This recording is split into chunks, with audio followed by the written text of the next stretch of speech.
तो दोस्तों नवंबर महीना शुरू होते ही सब्जियां लगाने का जो सीजन है वो भी शुरू हो जाता है। इस माह में सबसे ज़्यादा सब्जियां लगाई जाती है और सबसे ज़्यादा प्रॉफिट देने वाली फसलें भी इसी माह में लगाई जाती है।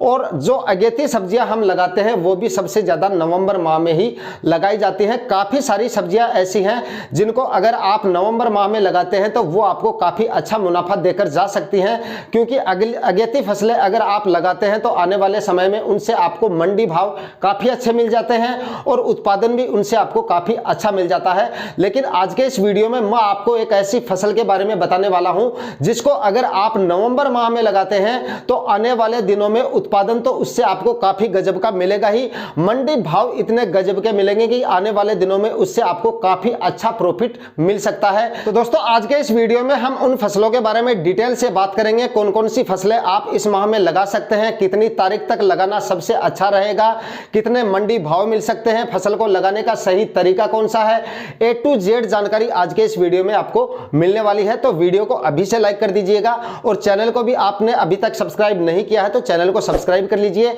और साथ में बेल आइकन भी प्रेस करना ना भूलें ताकि समय समय पे आपको खेतीबाड़ी से रिलेटेड वीडियोस मिलते रहे। नमस्कार दोस्तों, मेरा नाम है सुरेश और आप देख रहे हैं खेत किसान झुंझुनू। तो दोस्तों जिस फसल के बारे में यहाँ पर हम बात करने वाले हैं उस फसल को अगर आप नवंबर माह में लगा लेते हैं तो आने वाले दिनों में यानी फरवरी और मार्च महीने में उसके जो मंडी भाव हैं वो आपको सबसे ज्यादा मिल सकते हैं उस फसल के, यानी 40-50 रुपए केजी तक के आपको उस फसल के मंडी भाव मिल सकते हैं और उसका जो उत्पादन मिलेगा आपको वो बहुत ही गजब का मिलने वाला है, यानी कि आपको उस फसल से काफी अच्छा मुनाफा मिल सकता है। दोस्तों अगर आपको सब्जियों की फसल से शानदार मुनाफा अगर लेना है, उत्पादन तो आपको हर कोई फसल देकर जा सकती है, क्योंकि उत्पादन तो सब्जियों की फसल से अगर आप ठीक से मेंटेन करेंगे, अपनी फसल को ठीक से स्प्रे शेड्यूल बना के रखेंगे, ठीक से फर्टिगेशन वगैरह अपनी फसलों में करते रहेंगे तो उत्पादन तो आपको हर कोई फसल देकर जा सकती है। लेकिन आपका मुनाफा तभी बढ़ता है जब आपको उन फसलों से मंडी भाव अच्छे मिलते हैं और इसके लिए आपको ऐसी फसलों का चुनाव करना चाहिए जिनसे आपको मंडी भाव सबसे ज्यादा मिले। और मंडी भाव आपको सबसे ज्यादा उन्हीं फसलों के ज्यादा मिलते हैं जिसकी डिमांड जो है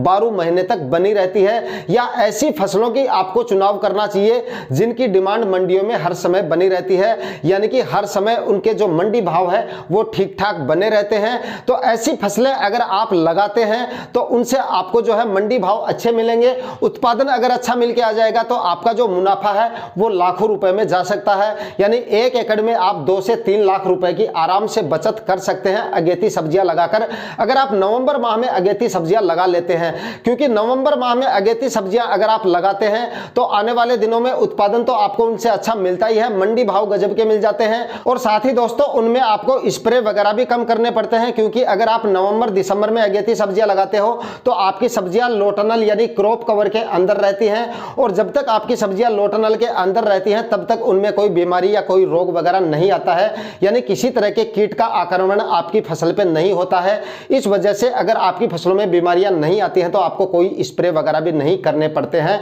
हाँ, फर्टिगेशन वगैरह आपको जरूर करने पड़ते हैं लेकिन स्प्रे का खर्चा आपका थोड़ा हो जाता है और अगर रोग वगैरह कम आते हैं तो इससे आपका उत्पादन भी जो है वो भी काफी अच्छा निकल के आता है। अगर आपकी फसलों में रोग नहीं आएगा, फसलें हेल्दी और स्वस्थ रहेंगी तो उससे आपको उत्पादन भी जो है वो काफी अच्छा मिल जाता है। तो दोस्तों यहाँ पर अगर आप किसी ऐसी फसल की तलाश में है जिससे आपको उत्पादन के साथ मंडी भाव भी अच्छे मिले तो यहाँ पर आप खीरे की खेती कर सकते हैं। नवंबर और दिसंबर माह में खीरा लगाकर आप काफी शानदार उत्पादन और काफी शानदार मंडी भाव के साथ अपना प्रॉफिट बढ़ा सकते हैं। खीरा अगर आप इस समय लगाते हैं तो आने वाले समय में आपको खीरे का मंडी भाव जो है 40-50 रुपए तक मिल जाता है। तो दोस्तों अगर आप अगेती खीरे की खेती करते हो तो खीरे की खेती से भी आपको काफी अच्छा मुनाफा मिल सकता है। खीरा आपको अच्छी पैदावार और अच्छा मुनाफा देकर जा सकता है। अगर खीरे की बुआई के सही समय की बात करें, अगेती खीरे की खेती के बारे में बात कर रहे हैं अपन यहाँ पे, तो अगेती खेती अगर यहाँ पे अगर आप करना चाहते हैं तो 15 नवंबर के बाद आप खीरा कभी भी लगा सकते हो। 15 नवंबर से लेकर और 15 दिसंबर तक आपको खीरे की बुआई कर देनी है। 15 दिसंबर के बाद भी आप खीरे की बुआई कर सकते हैं। 15 जनवरी तक आप लो टनल में खीरे की खेती कर सकते हैं, लेकिन 15 नवंबर से लेकर और 15 दिसंबर तक अगर आप खीरा लगाते हो तभी आपको सबसे ज्यादा मंडी भाव मिलेंगे। लेकिन अगर 15 दिसंबर के बाद में अगर आप खीरा लगाते हो तो उसके बाद तो कोई ज्यादा फायदा आपको नहीं मिलने वाला, क्योंकि उसके बाद में आपका खीरा जो है वो काफ़ी लेट आता है और उस समय आपके जो खीरे के साथ साथ जो ग्रीन हाउस का जो खीरा होता है वो भी काफ़ी ज़्यादा आ जाता है। तो आप जो है अगर आप खीरे की अगेती खेती करना चाहते हैं, लो टनल का खर्चा अगर आप कर ही रहे हैं, तो आपको जो खीरा लगाना है वो 15 नवंबर के बाद और 15 दिसंबर से पहले पहले लगा लेना है। अगर आप नवंबर माह में खीरा लगा लेते हैं तो आने वाले दिनों में लगभग फरवरी के आखिरी सप्ताह में या फिर मार्च के पहले सप्ताह में आपका खीरा जो है वो हार्वेस्टिंग पे आ जाता है, यानी कि उत्पादन उनसे आपको मिलना शुरू हो जाता है और उस समय आपको जो मंडी भाव मिलेंगे वो लगभग 40-50 रुपए तक भी मिल जाते हैं। दोस्तों, खीरे की खेती किन किसान भाइयों को नहीं करनी चाहिए, कौन से एरिया में खीरा जो है अगेती खीरे की खेती नहीं करनी चाहिए?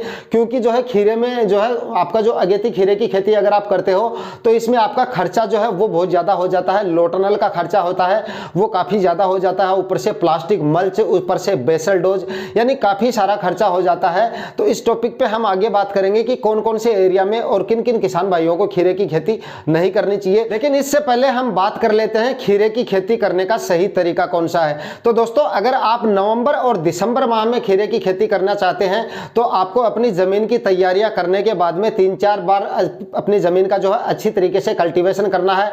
उससे पहले आपको जितने भी बेसल डोज डालने हैं वो आपको बेसल डोज डाल लेने हैं। खीरे की खेती की A to Z जानकारी के लिए हमारा एक अलग से और वीडियो बनाया हुआ है, एंड स्क्रीन पे वो वीडियो मैं लगा दूंगा, चाहे तो आप वो वीडियो भी जाकर देख सकते हैं। तो अगर आप खीरे की खेती करना चाहते हैं तो आप जो है सबसे पहले आपको जो है प्लास्टिक मल्च और बेड बनाकर ही खीरे की खेती करनी है। बेड बनाकर प्लास्टिक मल्च आपको जरूर लगानी है। ड्रिप इरिगेशन की आवश्यकता जरूर पड़ेगी इसमें। कुछ किसान भाई बाद में कमेंट करके पूछते रहते हैं कि सर हम बिना ड्रिप इरिगेशन या बिना प्लास्टिक मल्च के खीरे की खेती कर सकते हैं कि? तो भाई इस समय नवंबर और दिसंबर माह में आप अगर खीरे की खेती करना चाहते हैं तो आपको क्रॉप कवर लगाना ही पड़ेगा, ड्रिप इरिगेशन की आवश्यकता पड़ेगी और साथ ही प्लास्टिक मल्च की भी आवश्यकता पड़ेगी। तो जमीन की तैयारियां कंप्लीट होने के बाद में आपको लाइन से लाइन की दूरी रखनी है बेड बनाते समय, यानी कि 6-6 फीट पे या फिर 5-5 फीट की दूरी पर आपको बेड बना लेने हैं। यानी लाइन से लाइन की जो दूरी रखनी है वो 5 से 6 फीट आपको रखनी है। 5 या 6 फीट पर आपको बेड बनाकर और उस पर ड्रिप इरिगेशन की लाइन डालकर और उसके बाद में आपको प्लास्टिक मल्च जो है वो बिछा देनी है। 25 माइक्रोन की आप प्लास्टिक मल्च काम में ले सकते हैं। कुछ किसान भाई यहाँ पर हल्की क्वालिटी की प्लास्टिक मल्च काम में ले लेते हैं 15-20 माइक्रोन की। उससे क्या होता है, या तो वो सीजन से पहले ही फट जाती है या फिर उसको वापस जब सीजन आपकी खत्म हो जाती है, आपकी फसल पूरी हो जाती है, तब वापस जब आप उस प्लास्टिक मल्च को निकालते हैं तब बहुत ही ज्यादा मशक्कत आपको करनी पड़ती है। ठीक से वो ना तो निकल पाती है, ना तो वो अगली फसल के लायक बचती है और ना ही ठीक से जमीन से बाहर वो निकल पाती है। छोटे छोटे टुकड़े आपके जमीन में रह जाते हैं, वापस निकालने का जो खर्चा आपका वो काफी बढ़ जाता है। तो अगर आप 25 माइक्रोन की प्लास्टिक मल्च काम में लेंगे यहाँ पर, तो आपको जो है प्लास्टिक मल्च अगर आप ठीक से वापस निकालेंगे तो आसानी से वो वापस भी निकल जाएगी और उसके बाद में लगभग 70 से 80% आपकी जो प्लास्टिक मल्च है वो अगली फसलों के लिए काम में आ जाती है। तो आप जब भी प्लास्टिक मल्च किसी भी बेल वर्गीय सब्जियों में प्लास्टिक मल्च लगाएं तो वो 25 माइक्रोन की प्लास्टिक मल्च ही लगाएं।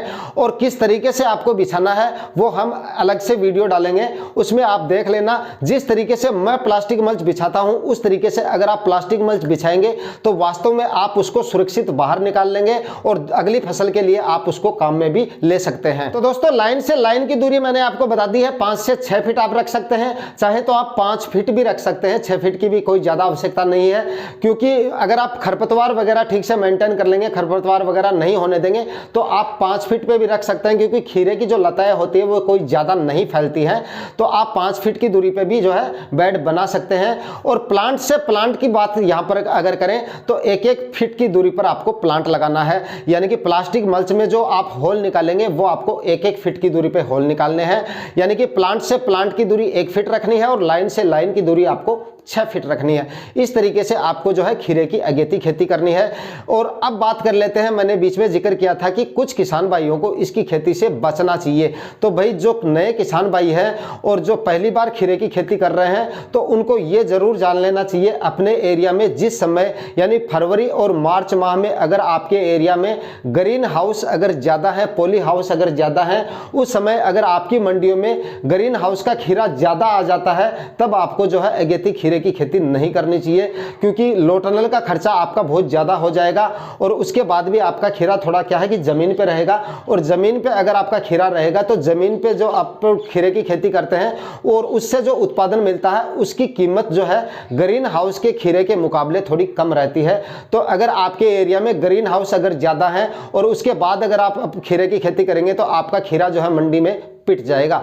तो आपको जो है उसके लिए आपको किसी दूसरी फसल का चुनाव कर लेना है। 2-3 वीडियो में नवंबर की खेती में कौन कौन सी फसलें लगाई जाती हैं मैंने डाल दिए हैं, और भी 1-2 वीडियो और आने वाले हैं, तो और कोई फसल का आप चुनाव कर सकते हैं। लेकिन अगर आपके एरिया में पॉली हाउस की संख्या ज़्यादा है, आपके एरिया में ज़्यादा आवक हो जाती है उस समय मंडियों में खीरे की, तो आपको जो है खीरे की खेती से बचना चाहिए। तो दोस्तों आज के वीडियो में दी गई जानकारी आपको कैसी लगी कमेंट करके आप जरूर बताइएगा। वीडियो को ज़्यादा से ज़्यादा लाइक कीजिएगा, शेयर कीजिएगा, नए हैं तो सब्सक्राइब जरूर करके जाइएगा। मिलते हैं किसी नए वीडियो में नए टॉपिक के साथ, तब तक के लिए जय हिंद।